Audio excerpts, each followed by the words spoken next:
Hi there, I'm Keith Cawley, and this is Thrive on Location, another episode of the Thrive Bridgestone Americas podcast, coming to you from CES 2023 in Las Vegas. We're talking to some partners, we're talking to some Bridgestone teammates about what's going on in our booth as we show end-to-end mobility of the future, and also talk about the trends going on that are impacting the work that we're doing at Bridgestone and in the world of mobility. So excited to welcome in a guest from Bosch, Paul Thomas, Executive VP of Mobility for Bosch in the Americas. A lot of exciting things happening in your world as well, is what I'm learning, but thanks for taking some time to talk to us today. No problem. Always a pleasure to talk to my Bridgestone friends. There you go. Well, we want to get to know you a little bit more, and for our listeners to know you a little bit more. So would love to know first maybe about Bosch, for those who don't know who or what Bosch is. Let's start there, and then we'll learn about your background. Yeah, well, Bosch is for people that don't know, we're the number one automotive component supplier in the world. Yeah, and we're located in Germany is where our headquarters are, but we have, a split of revenue throughout the world. Bosch also makes other things that people probably are familiar with as well, like power tools, home appliances. We're involved a lot in hydraulics and other areas, but our mobility business is by far our largest business. And, Bosch has been around for a very long time, over 150 years. And, our motto is invented for life. So everything we're doing is trying to improve people's lives through solutions. Yeah. Have you always been in the mobility realm with Bosch or before Bosch, or what is your journey to current position? Yeah, so my background, because it's such a diverse product portfolio, I've always been in the area of mobility with Bosch. And I've been with Bosch for over 25 years now. And in various roles, and operations roles, sales roles, and now we're running the business here in the region. But it's a great company. And, when I look at your founder's quote that was out outside your booth, where he really talks about the background of the business and how he wants to be environmentally safe, he wants to be very collaborative with people. Our founder says the same thing. So our companies have a lot in common. The length of their tenures, and the founders are very people that want to do what's right for the world and for people. So it's pretty interesting. We found that with both Bridgestone and Firestone, which is another one of our brands. There's that similarity in just how the pioneers at their time talked and the vision they had for that future. It's great to know that is consistent with a lot of the people that are out there in the space trying to drive that same type of transformation, right? Yeah, and it makes for a good natural partnership between our companies too, because if you start with us seeing things on the same level, it makes it a lot less friction. Yeah, when you start talking about working with Bridgestone Firestone. Yeah. When we talk to Paulo a lot, like our teammates have been working through this transformation, going from a tire company to mobility and sustainable solutions in this future of transportation and mobility. And we've been talking about our E8 commitment, which is our guidelines of trying to become more sustainable or deliver value that is more sustainable. And they say, why do we need stuff like that? And the reality is the other big companies and industry leaders like us that we want to work with believe that same thing. So it's nice to hear that is what's resonating on all sides. Yeah, we took a tour today with Paulo, and we went through the E8, and the words were very resounding. you have to spend a little bit of time really trying to understand what it means, but it really had really good impact on me when I went through it. So I think it's the right, it's definitely a good direction. Yeah, from that standpoint. It was great to hear, and I think that's when I was learning a little bit more about Bosch, and you say all the things that you touch. I mean, there's mobility, and then there's well beyond mobility. I had a chance to spend a few minutes in the booth yesterday, and it is into lifestyle, into home, there's wearables and fitness technology and all of these things. But even in just the world of mobility, it is a long list of things you're making an impact on. And that's similar a little bit, I think, to Bridgestone as well, at how complex and wide-ranging the business is. What are the areas you're trying to make the biggest breakthroughs in as far as the world of mobility right now? Yeah, so if you went through our booth, you see one of our mottos is to move like a Bosch, right? So what we want... It works as a catchphrase. Yeah, that's it. So we want to move like a Bosch. And I think, the things we're looking at is how do we take our existing position in hardware, similar to where you were in tires. So, we make brake systems, we make steering systems, we make engine control systems, lots of things that create the ability for a vehicle to move. Yeah. Now what we want to do is take the ability for a vehicle move, and we want to make it safer, we want to make it smarter, but we also want to make it more efficient, and we want people to enjoy mobility. Yeah. And mobility goes beyond just driving a car, right? It could be walking, it could be the mobility of your packages. Mm-hmm. So logistics is becoming very important for us as well. how products move around the world in the most efficient way, that they get to you in the right time, but that it also doesn't, one, cost a lot of money, of course, but also burn a lot of resources in doing so. Yeah. So mobility to me means a lot more than just piece of hardware or making a car go with tires or things along those lines, but really to say, how do we make the overall experience better? And I also think it's really interesting, this whole circular economy that we're seeing. Yeah. Some of the work you're doing with new rubbers and stuff that are completely circular in their usage. We're seeing the same when we try to develop things for like fuel. Yeah. So in other countries, like in Brazil, for instance, you have a closed loop fuel economy where you use ethanol versus gasoline. And they plant the product, they farm the product, they turn it into ethanol, and then they use that all the way around to replant and fertilize.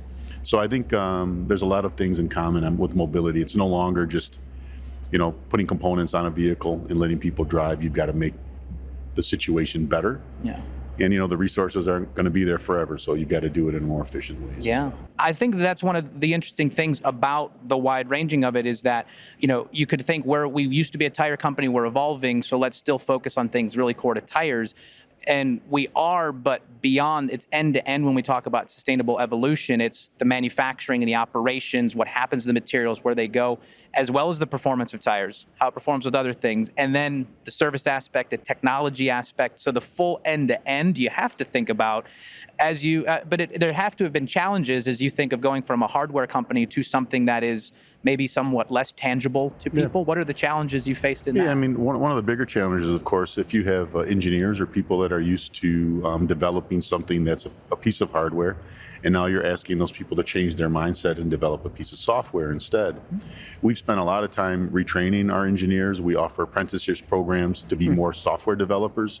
So my only plea is that's been one of our most cognizant changes, is changing people's mindsets and what they work within, because the digital realm is going to offer more opportunities for software and for things that consumers want. Yeah.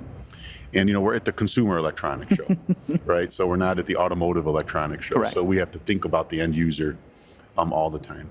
One other comment I wanted to make is just when you look at the supply chain in total, right? You have to now start considering, from the dirt that you pull your product from, or the chemicals, or even the raw materials, you've got to think about that whole life cycle now. Yeah.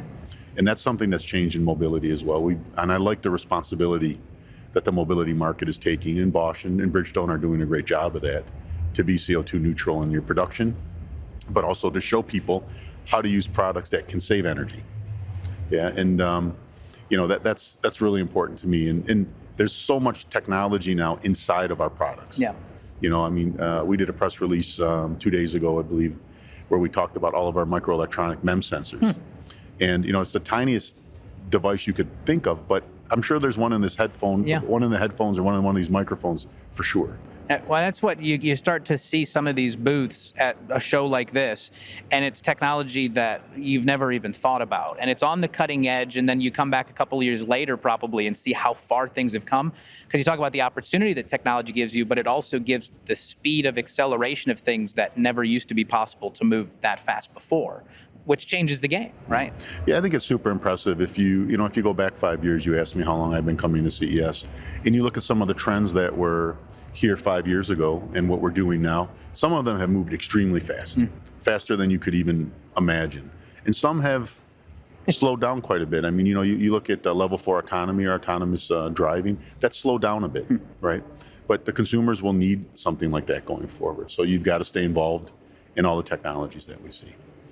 There's also a big challenge, electrification. If you walk around the booth, and even in your booth, you have tires for electric vehicles.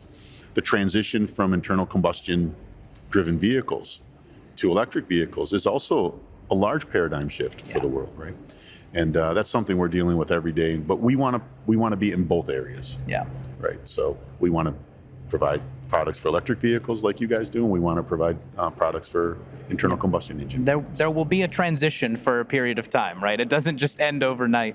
I think as we close about, we talk about relationships with other industry leaders. You are a part maker, supplier to a degree, similar to Bridgestone in some realms, but it needs co-creation to advance in a lot of these areas because we have some core expertise, growing expertise, but there's people who can do some things better. How do you approach working with others across industries? Yeah, that's a really good question. Thank you. Because Bosch, in the past, we may have guarded ourselves and thought we could do everything by ourselves, right? So we're going to lock ourselves in a room and come up with not all the alone best in ideas. that, right? Yeah.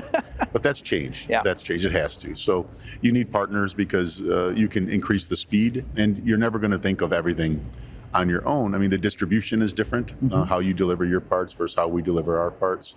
The retail situation is of course different on how you manage your deliveries into the retail organizations and how we do. So I would say that mobility can't happen with only one company thinking they know everything, because it touches so many different industries that you need to have partnerships, you need to have close collaborations. And I know that sometimes people say, why wouldn't you ever need that? But there are certain technologies that you don't need collaboration on, and those are existing today. Yeah. To make the next step, you need to collaborate, right? So I think that's the way I like to look at relationships between companies like ours, and it really begins with our founders, and I can't say that any more than I already have. So. No, it's great to hear. As a guy who's been to CES a couple of times, when you come to this show, are there certain things you are looking for, or have you seen anything maybe this year that really just kind of caught your eye and your curiosity? Yeah, this year I came with an open mind regarding AI and artificial intelligence and how it can be used in several ways. One, to help people improve their life. Yeah. So, using VR and AI to help people with limitations that they can help improve their lives, but also how you can use artificial intelligence to help develop products faster, right? To use predictive analysis and eliminate, steps that slow things down, but not take work away from people, just create a better way of getting their solutions. And I'm pretty impressed right now with what I'm seeing. Yeah. With AI, and I mean, there's concerns about AI, and there's not concerns about AI, and at the end of the day, we'll see where it gets. But I'm impressed with what I'm seeing. You round a corner here in some of these life-size, human-looking robots that make you pause just for a minute. But it's we got a long way to go. That's We're all for right. sure. All right. That's for sure. Well, Paul, thank you so much for taking a few minutes to talk. It's been really interesting on my side to get to learn a little bit about Bosch, get to hear this perspective from you, and great to see that we're all kind of moving forward on this journey together with these intentions to make an impact in the same way. Perfect. Thank you so much. It's a great pleasure talking with you. Absolutely. And for all of our listeners at home, remember you can find all of our podcasts on your platform of choice. You can also watch the videos of any of these conversations on our Bridgestone America's YouTube page. Or if you have a question, a topic idea, you want to get involved in a conversation, you can send an email at thrivepodcast@bfusa.com. As always, I'm Keith Cawley. We're here at CES 2023, reminding you to stay together and keep on keeping on, because today, tomorrow, together at Bridgestone, we thrive. Be good, everybody.